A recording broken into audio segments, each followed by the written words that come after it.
For people kind of navigating that transition from, individual contributor to management to leadership, which you've had a really long career stint at Facebook. Mhm. Um, what would you advise are some of the components that might be really helpful for you down the line, in addition to people that really support you and give you that strength?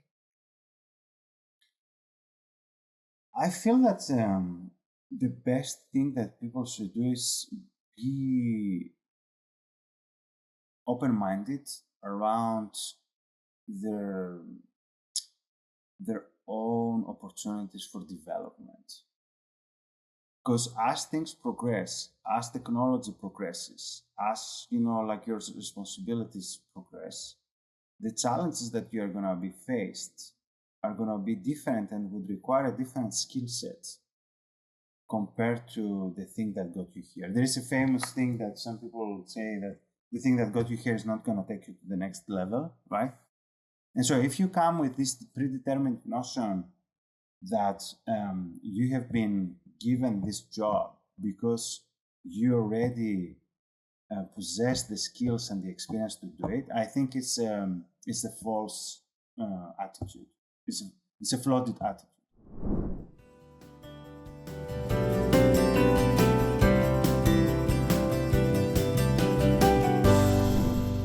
Welcome back to What Comes After.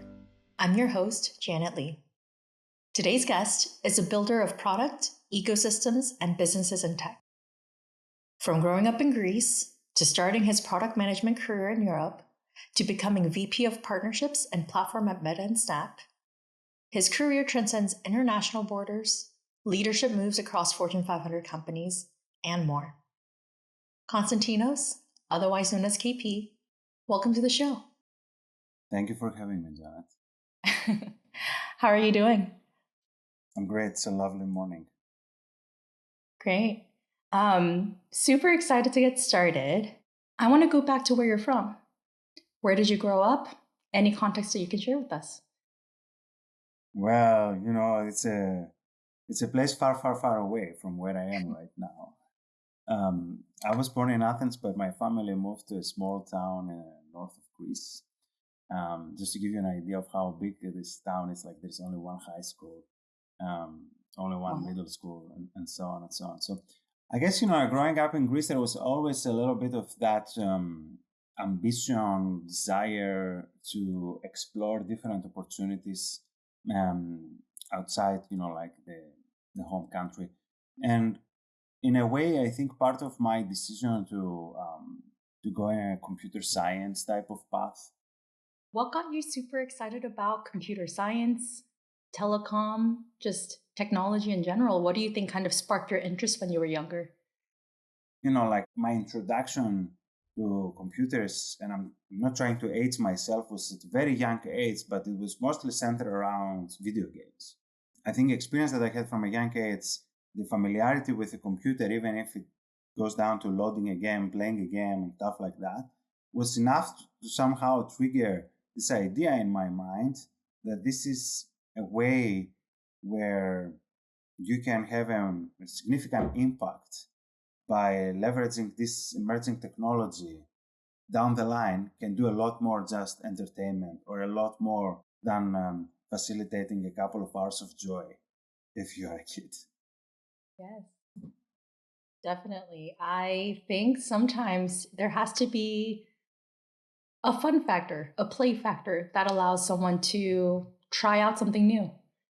100% agree with that statement. I honestly, like think that whatever affinity we build from a very young age, it has to be around something that is fun. I think I had a big, like a thing for Legos, playing Legos for hours, right? And it wasn't just, like a matter of assembling something that was already, like built for purpose, like an F1 car or a spaceship or something like that. But there were like huge number of bricks that I would then use my, like creativity and imagination, try to build, like either abstracts or something a little bit more specific, like a house or a building or, like an airplane of some sort, without necessarily having a pattern or a design to follow. And that sort of, like white canvas, it was also, like ultimately a joyful activity, right? And that's what I think lets me to believe that becoming a builder, or like getting fascinated with building a lot of 0 to 1 things, comes from this sort of early memories in my childhood. Definitely. Speaking of white canvas and finding joyful activities, let's talk about your time in England. What was it like? Did you face any culture shocks? How was your first experience there when you went to England? So my college time was like typical, right? Very socially oriented, like an opportunity to meet friends and make friends from all around the world. And it was a great opportunity to even, like start fine tuning my hearing of, like English, even with a pinch of, like different accents, right? But, like, eh, but the biggest, I think, let's say,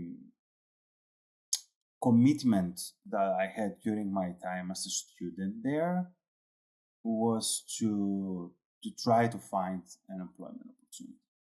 It wasn't necessarily the deep love that I developed for the UK, but it was also this idea, and we are talking about, like the early 2000s, where the world here looked very different compared to Europe, right? Here we had, like just maybe gone through an internet bubble that we haven't necessarily felt in Europe, because there were not that many, like web startups that started, like that ended up, like going bust. So the work there looks slightly different and a little bit outdated. And so when I was looking for my first, I think, job, I ended up going straight to telecoms. Why? Because I think if you are looking for the innovators in, like that part of the world, at that particular point of time, I'm 100% convinced that they were the mobile operators, the carriers. They had just rolled out, or they were about to roll out 3G. They were looking for value-added services to add that would take advantage of this new thing called mobile internet. And there were a lot of things, including some of the work that I have done in my first job, that early iterations around the stuff that we see these days, that enhance the way people communicate and express themselves, which doesn't have to be through a text message or through an audio call. And so you kind of made your way through Vodafone as your first career move. How was that like? And how did you think about your experience as a product manager? So in a way, the team that I joined was a small team of 200 people in an organization that by then had global footprint. I cannot even remember, but I would imagine that there were like 40, 50,000 people working for Vodafone at that stage. And there is a group of 200 that are dedicated to research and development, which, like in today's standards, like if you think about all the AI companies, the research is basically the crown jewel of every AI company, right? So in a way, we felt a little bit like that we were the special team that was always looking ahead 5, 10 years out, trying to identify the next best thing. And it was in a way fascinating, because there was this commitment, I think, from the executive team there to look ahead and to prepare themselves for how emerging technologies can be deployed, or how emerging technologies can be seen as an opportunity versus a risk. But at the same time, there wasn't a path for those products, let's say demos, to be productized in a way that would end up reaching a consumer. And that's when I had this big aha moment that, hey, I get so much joy from building all those things. But once the demo is over, and once I educate, like leadership team about how they should be thinking about the technology, then I have to move on to the next thing. And I don't really have the opportunity to, like test it with real users, see if it actually resonates with them, see if it's something that, like the company can even, make money from, right? And that's what led me, like to my next gig at Skype, because at the end of the day, joining Skype was an opportunity for me to build something that would actually uh, have the opportunity to reach a real user. I don't know if people realize that, but in the old days, you would pay for a phone call depending on the distance of this phone call. So if you were to make a local phone call, right, it would be much cheaper than if you were making a phone call in a different coast, right? And so Skype came in and said, you know what, it doesn't matter, whether you call your neighbor or whether you call your distant cousin that lives in another country, it's a free call. And that to me was like a fascinating concept and a brilliant way of disrupting the whole industry. And so outside just the individual motivation or like my own motivation to join a company where whatever I would build would reach end users, was this idea of joining an organization that was causing a major disruption in the industry that made it super special. Yeah, I was gonna say, KP, I was a fan and a super user of Skype back in the day. I had a lot of international connections, friends. I was studying abroad in France, and so I would use that to connect back with my relatives in different places. And so, avid user, a huge fan, and you were kind of there in the early days. Yeah, it was really early days. It was really a small team by the time I joined. Probably 200 people, 300 people. And so you can imagine, like my transition from an organization of like 40 something thousand, although I was part of a smaller department and quite isolated, but still, like I would walk into the Vodafone office and there would be like a massive number of buildings, and like during lunchtime you would see like long lines in the cafeteria and so on. So it was definitely giving you the vibes of a bigger company, right? And then suddenly I went to Skype. It was a tiny office in London. There was a little bit bigger office in Estonia. And, like the whole experience was very different. It wasn't a startup by then, but it definitely felt like a startup. Yes. And speaking of, 40,000 employees down to a couple hundred, seems like you might be getting smaller and smaller in your organizations. Can you tell us more about the next step? So I had the opportunity to join Yahoo because, again, coming from mobile operators, like where there was a lot of, I guess, investments in mobilizing or creating the so-called mobile internet, right? Yahoo gave me an opportunity to go back to mobile and this time work on applications for mobile that people effectively would use Yahoo properties on their mobile phones. And Yahoo was actually doing really well in Europe, had a big audience. And, like given that commitment that Yahoo had on the mobile phone or mobile properties felt like a perfect opportunity for me to join and be on the front lines. So I work on search, I work on news, sports, finance, the homepage, everything. And it was a great experience because at that time, my experience working with a Silicon Valley based company from a cultural perspective, a great learning opportunity. Right? And I was blessed to be able to come here a decent amount of times throughout my time at Yahoo to even experience firsthand, like sometimes how the sauce is made. To, like walk into meetings with some of those, like early Yahoos that, like were, let's say, celebrities, like in this part of the world, right? And when you have, like that sort of opportunity, it gets to be very humbling. Yes. Super curious. What do you think were kind of aha moments for you? Kind of noticing, Silicon Valley company and how they operate versus the ones that you were used to in Europe. Well, I think there are the superficial stuff as well, right? And maybe superficial is not the right word, but like the stuff that you can see just by walking around the campus. There was a beach volley, like ground, like next to the cafeteria. There was, like not just one cafeteria, but maybe three or four, and like free food, free coffee, free, like free everything. And it feels very much like playground. But I think that's like, again, what is obvious just by looking around, right? The essence of what is happening behind those walls and the substance behind those walls is what I think was the biggest revelation, right? And maybe not so much at Yahoo, but I guess more so at Facebook, like I have seen the Silicon Valley culture of failing fast, moving on, forgiving, like mistakes or having a higher degree of tolerance in failing was to me the thing that separates culturally the Silicon Valley from the European ecosystem.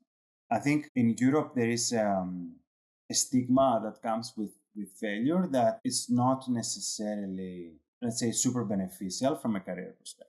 Whereas here, I think it's so common for people to fail a few times before they actually make it that people embrace it and consider that to be some sort of badge of honor, if you know what I mean, right? Completely. The other thing I should say that was a big cultural difference between, like my experience in Europe and what I've discovered here, even before I officially moved here, is this idea of teamwork and inclusivity that, again, I should say that with a grain of salt, of course, because there may be other companies in Europe that had a different philosophy, but the cultures that I have been exposed were very top down. And so decisions were made at the leadership level and were cascaded down. And very often there would be, like bottoms up type of initiatives, but they wouldn't be the norm. And for me, like that sort of mentality felt a little bit uninspiring in a way that I'm not trying to, like say something that is very controversial here, but this is also a reflection of how the American society is formed. It's an inclusive society in many ways. From the get-go, like American, like society is a combination of different cultures under one nation, but with a total respect of the individual's identity, the individual's background, the individual's religion, and so on and so on. And so if you are the founder of a company or if you are an executive of the company, you're expected in a way to be the person with the ideas, the person with the vision, the person with, like the final say, right? And so it doesn't encourage necessarily that sort of inclusivity and the openness to ideas coming from everywhere that I think is the case here. Yes, I can definitely see that. And so here's KP.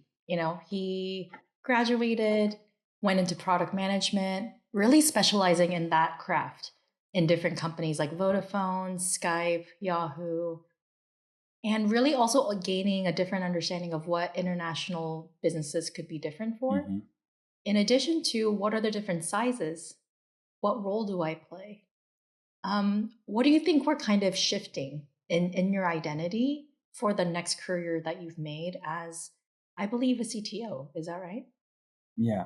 So at that stage, like I'm also trying to figure out, and I guess I'm driven from that sort of desire that we were talking about earlier, to control my own destiny. And in a way, that sort of, I think, test would have come by me joining like a smaller startup where I could be in a position that I would have influence, but ultimately control of the product and the product strategy and everything that comes with that.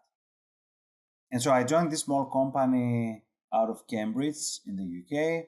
And it was, like for me, a great opportunity, not just to apply what I've learned in my previous, like jobs within a new environment, but also a great opportunity to work with some amazingly talented people, most of them graduates from one of the top universities in the world, that I think, had a very, like strong conviction and perspective around certain things. And I was now myself a lot more receptive, or I had to be a lot more receptive to consider their perspective rather than to force my perspective to them. Yes.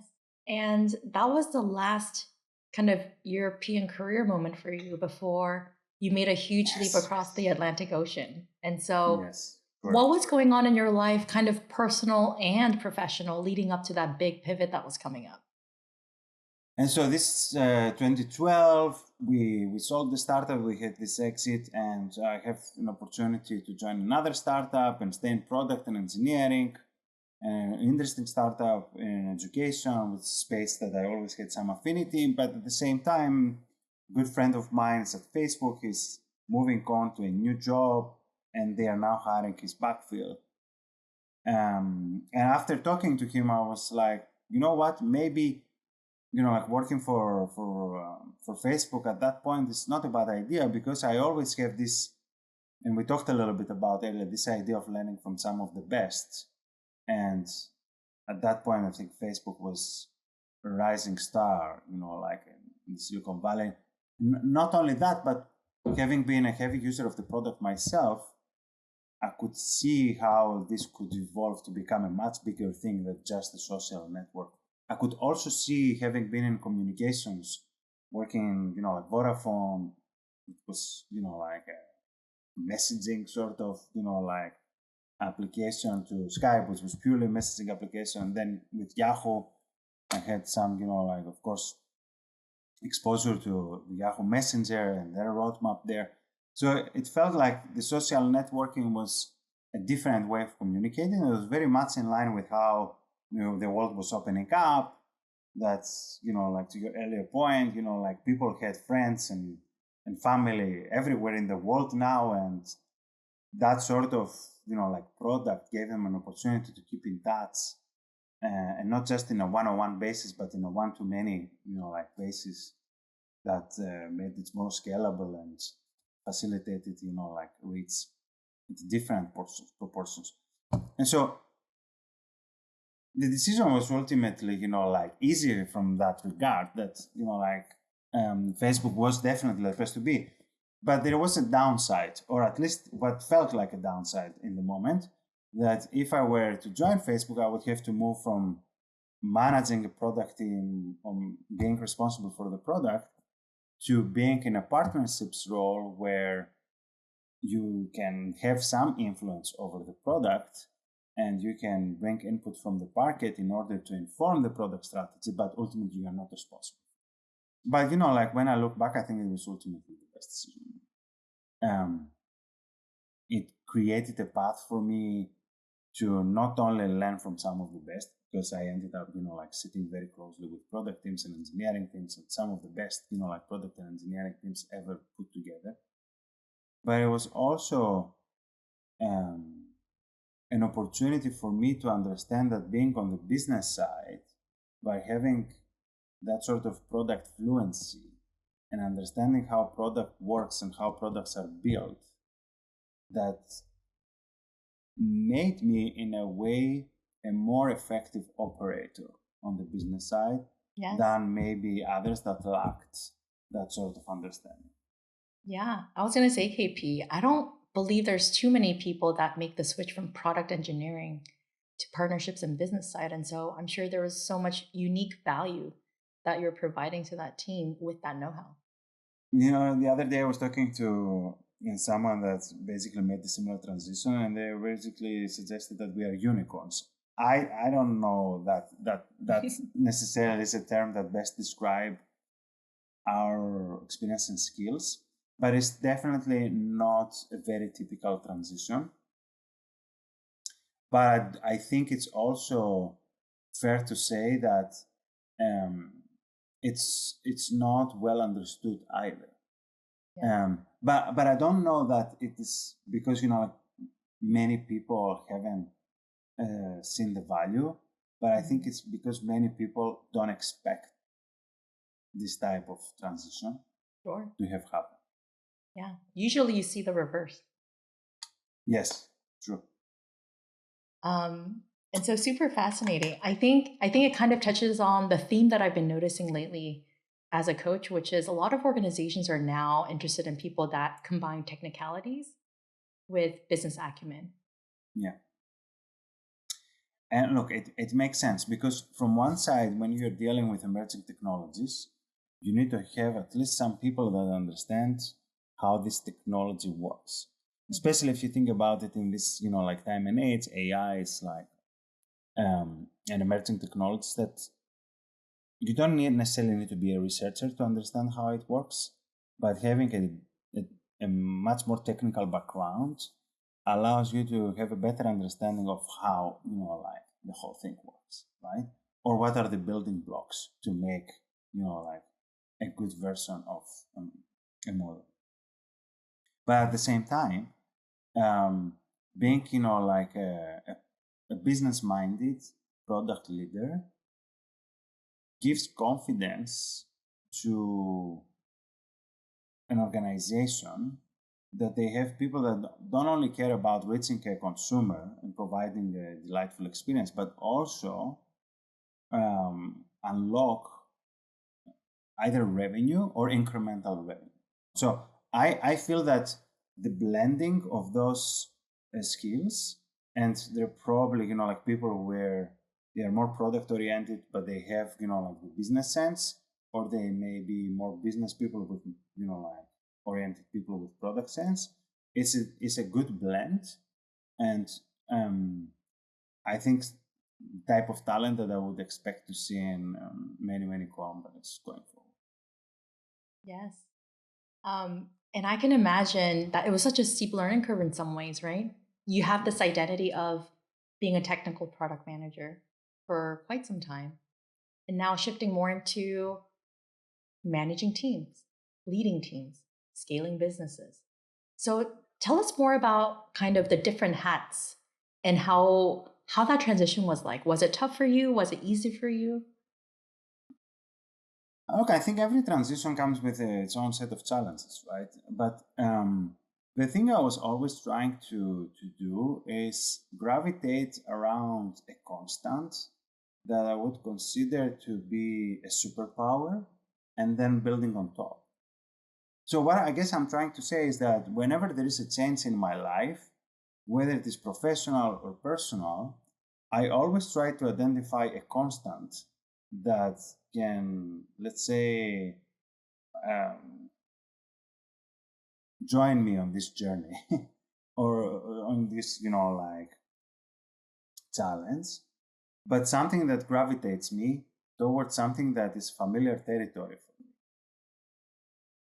me. Just to give you an idea, right? When my wife and I were transitioning from, like London here, we were a constant for each other. Everything else around us was changing, right?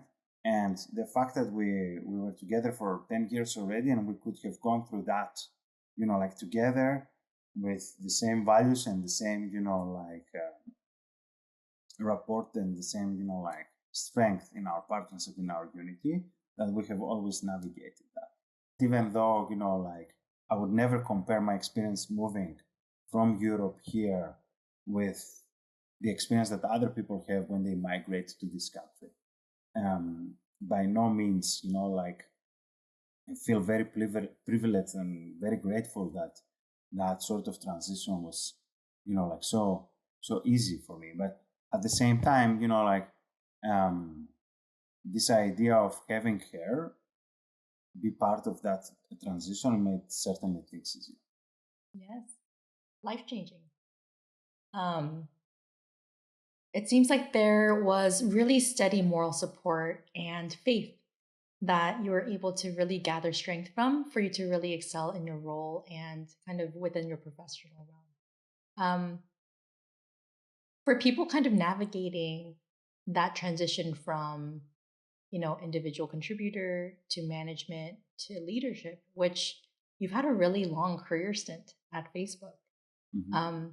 What would you advise are some of the components that might be really helpful for you down the line, in addition to people that really support you and give you that strength?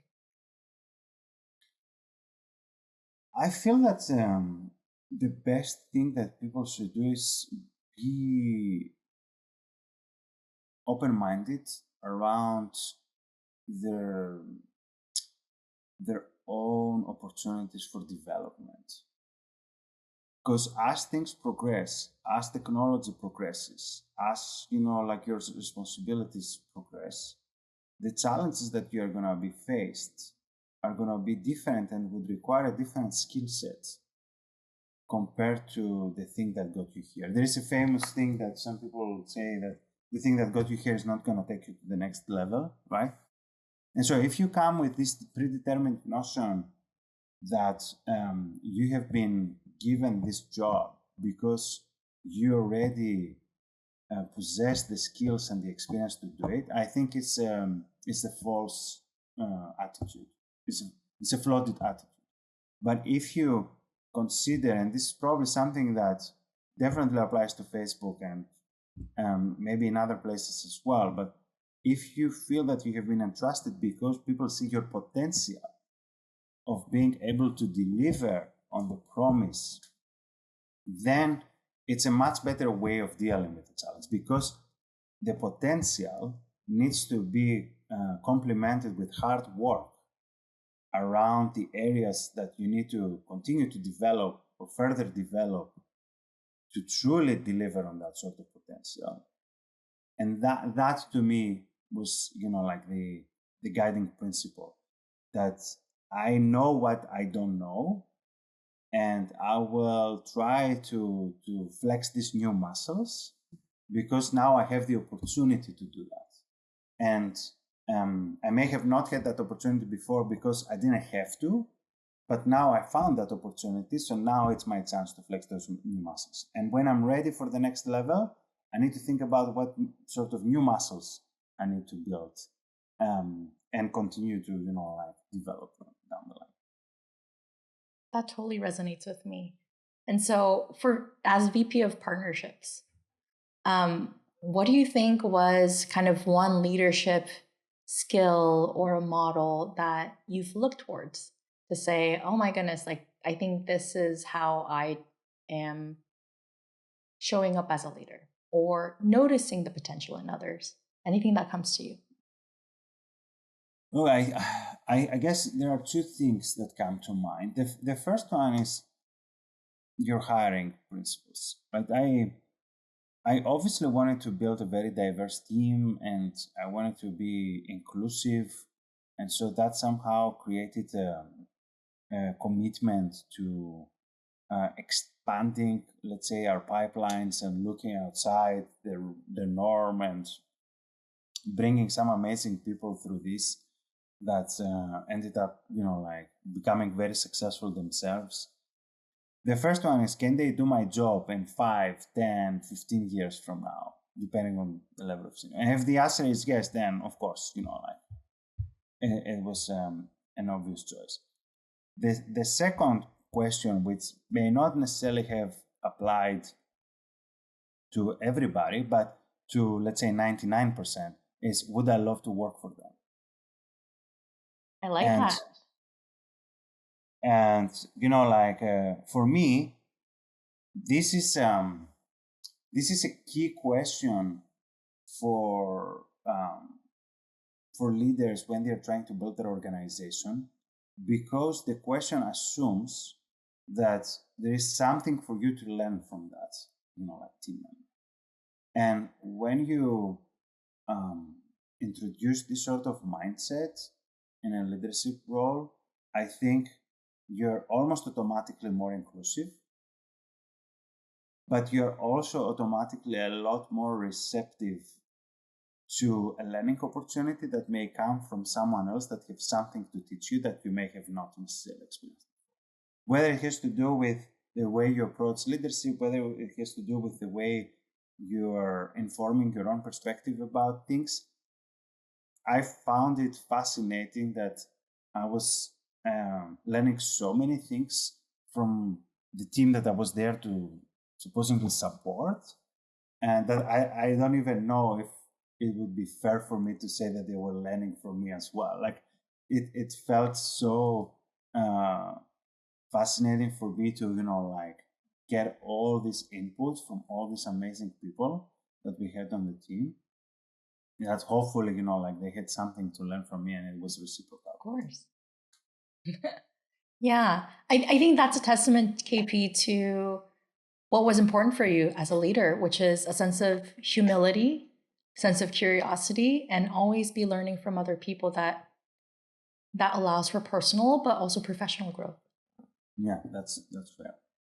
Wow. That's fair. And so 9 years goes by and you make a pivot. What technology was really interesting for you when you were trying to make that pivot?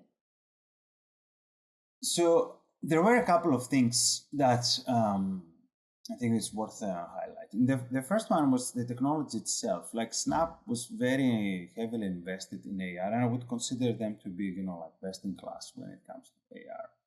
I love AR. I think it's a technology that both as an input as well as an output can solve real problems for people.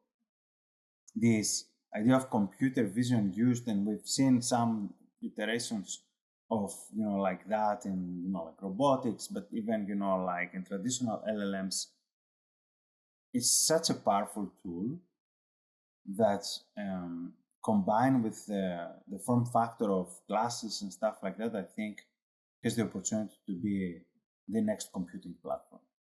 And so I was mesmerized by the idea of like working with an amazing team towards expanding the use of this technology and supporting the ecosystem around it.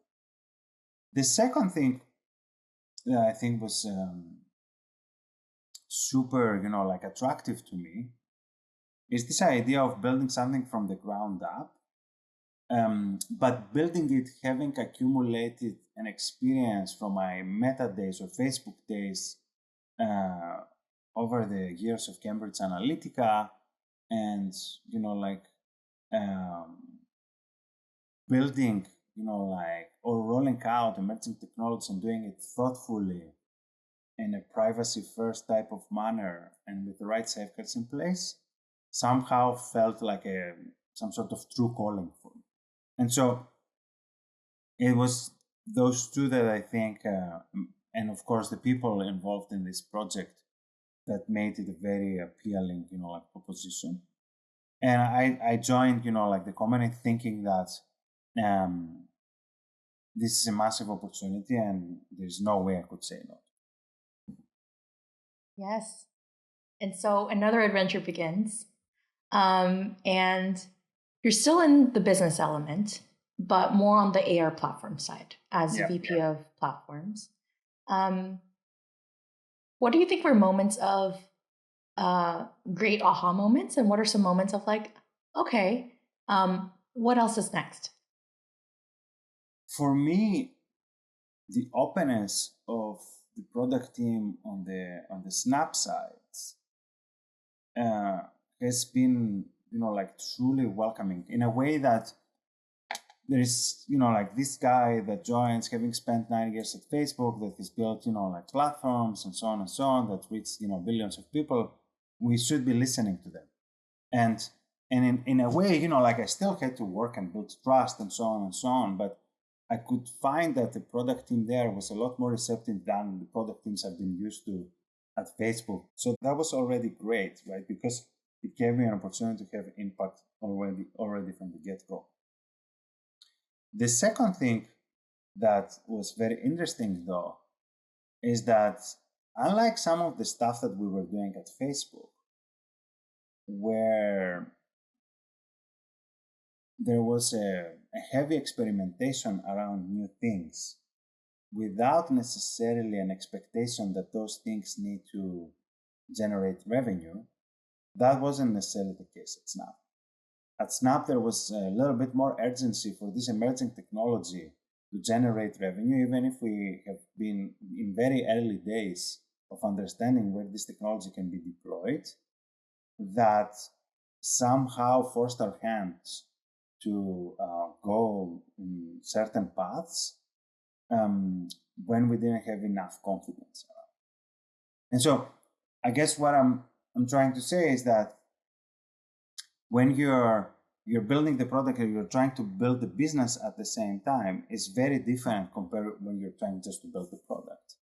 ultimately, at the end, in order for the company to continue to invest in this technology the way we have envisioned it by the time I joined, the balance sheet of the company need to look, like healthier. And we ended up, like scaling down those efforts significantly by the time I left. Yeah. Yeah, I think companies have phases of their identities, and sometimes you enter companies when they're in an identity of R&D, or they're in an identity of scaling, or commercialization, or product market fit. And so maybe that was a different challenge that you faced at Snap versus Facebook. Yeah, because like in reality, when I joined Facebook, it was probably the best time to join, right? It was a moment where we were probably close to 4,000 people, and by the time I left, we were like 80,000 people. And I don't even remember what the market capitalization of the company was when I joined, but it was definitely close to $1 trillion by the time I left. So that was like a phenomenal growth that combined, like Facebook with Instagram and WhatsApp and all the, investments in Oculus and VR and so on. So it was very different, like company by the time I left to the time I joined, right? And so when I started talking to Snapchat or Snap, it felt very similar that it's a company close to 4,000 people. They have this one app called Snapchat, which is very popular with Gen Zs, but they are also working on hardware and stuff like that. And so I can hit the jackpot twice. I can go to another generational type of company and stay there for another 9-10 years, if not more, and then retire. But it wasn't the case. And so in the case of Snap, for me, the role ended up being more the role of someone that had to create efficiencies and, like try to find shortcuts, try to, like build the business at the same time as the product, which was a very different, like type of function compared to what I was trying to do at Facebook all my time, right? But nevertheless, it was, like another learning opportunity, and one that I appreciate. Different growth opportunity. Exactly. And so, speaking of what comes after, and knowing that a lot of our podcast audiences are also thinking the same thing, what is a quote that resonates with you, and how do you use that for yourself in your current moment as you're thinking through next steps? Like I think that we talked a little bit about those things, but in every part of the journey, there is something that is an opportunity. Even if it's not necessarily something that is within your control, you can turn it around as an opportunity for learning, for a new relationship, for an exploration in a territory or in an area that you may have not thought about before. And so for me, like trusting the process is, like a quote that works, that, to the extent that you're going through a journey, if you don't think about it as an opportunity, but if you think about it as bad luck or misfortune, then it can go wasted. But if you think about it as an opportunity, and if you are open-minded about some of the signals that you may be a lot more receptive now because you have probably a little bit more time, right? Gives you that sort of mental space to understand both what matters to you the most, but also where your talents can be, like helpful. And at the end of the day, when they make any type of decision, whether it's a career decision or a personal decision, having gone through that process, in my experience, allows people to make decisions that are more fulfilling, and truly serve them well. Yes. And sometimes looking back, in addition to trusting the process, things start making sense when you look backwards, right? When you're starting to connect the dots. And so, really having this illustrious career, KP, that you've had around product management, being in different countries, working with different folks, working on different business lines. Um, but truly, at the theme of it all is your faith and your belief in people, but also the theme around communication and connection wherever you Yeah. are. So the products that you've really touched and made a lot of influence and impact is kind of around those themes.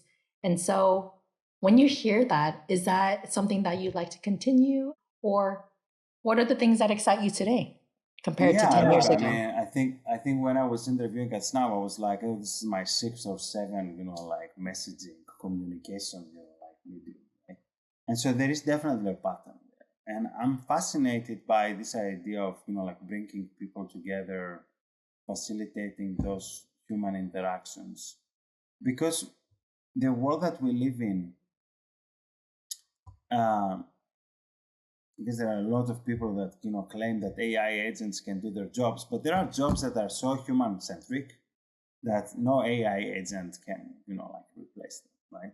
And the personal interaction um, can facilitate like some of the best deals you can imagine, right? So I feel that myself as an enabler of those interactions is a very fulfilling type of sentiment.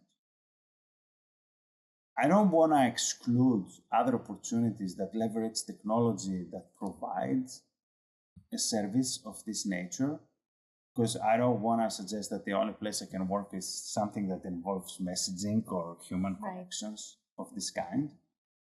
But it has to be an enabler of some sort, an enabler for this type of connections, an enabler for people to build products, an enabler for people to build businesses, as long as in my mind there is this capability that will unlock more creativity, innovation, um, or like some economic like opportunity down the line, I will be super fulfilled and super happy and bring the joy Yes, into the task. full circle, joyful moments, play, and connecting others. But wonderful. Thank you so much for your time, KP. I really Thank you so appreciate much. you sharing your wisdom, your story, all the amazing moments you've had in your career. So thank you so much.